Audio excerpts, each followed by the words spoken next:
In this tutorial, we're going to talk about more advanced Joomla template techniques, and specifically template overrides. There are two kinds of overrides that you can do: module overrides and component overrides.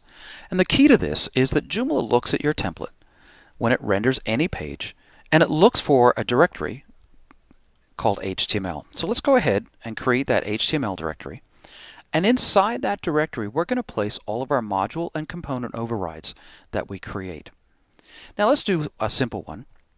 Let's change the poll module. If we go over to our modules folder and look inside our mod_poll folder, we'll see a number of files here: helper, a blank index.html file, modpoll.php, and XML. These are the key files that create the module. Go into the TMPL directory and we'll see this default.php. This is the file that we need to edit in order to make our changes. We're not going to edit it here. It's a core file, and we never edit core files. That's what the whole point of overrides is. In our HTML directory, we create a folder of the same name of the module that we're updating, and then move that default.php file into that directory. And from here we can make changes. Now, unfortunately, this is where you need to start learning some PHP. We can make some basic changes here just to give you an idea of the power of template overrides. Let's say we don't want the font weight to be bold here. Let's change that to normal, just to give you a really simple explanation. So this would change this title from bold to normal. Hit refresh, and we have a module override. Notice it's only for this module because that's the module that we changed. Let's say I wanted to align this at left instead of center. Hit refresh. Now my questions are on the left instead of centered. Anyway, that gives you the idea for template overrides with a module. Now let's do the same thing for components. Every component has a /views folder. Let's take a look. Go into components and let's update our content. So double click on com_content, double click on views, and now we see, especially in this one, archive, article, category, front page, or section. Let's go into article and let's grab the default file for a basic article layout, and so that would be default.php. I'm going to select all, go back over to my template,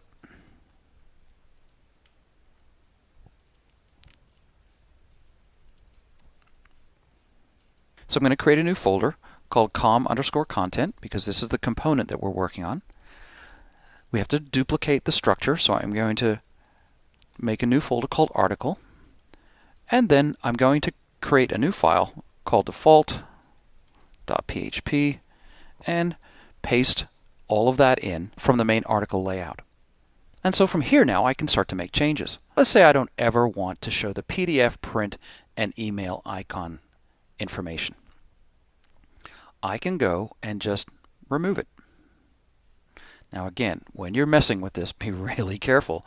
It's really simple to destroy the look and feel of your site. So I'm going to make sure I'm going to start at the if and end at the end if. Delete that. Hit save. Now let's go over to our website and see what we just did.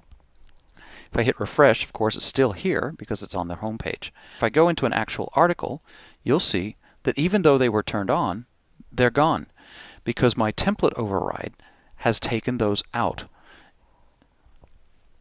So Joomla looks for any folder that matches a core folder in the modules or the components and enables you to then completely redo how Joomla puts the information to the page. So let's take a look quickly at the bees template, because the bees template has a lot of overrides. One of the problems with Joomla 1.5 is that it outputs a lot of things in tables, and tables, as we mentioned earlier, are evil. What bees has done is it's come along and created all kinds of CSS to replace the tables. So in this particular template override, the bees template completely removes the tables from an article. So that gives you just a very brief introduction to template overrides. You're really going to need to understand PHP, or at least be really careful with copying and pasting. If you're really interested in template overrides, I encourage you to grab the bees template and start playing with it. And you can always reinstall it later if you need to. But the bees template has some pretty sophisticated template overrides that I'd encourage you to play with and look at if you're really interested in this. All right, that's template overrides.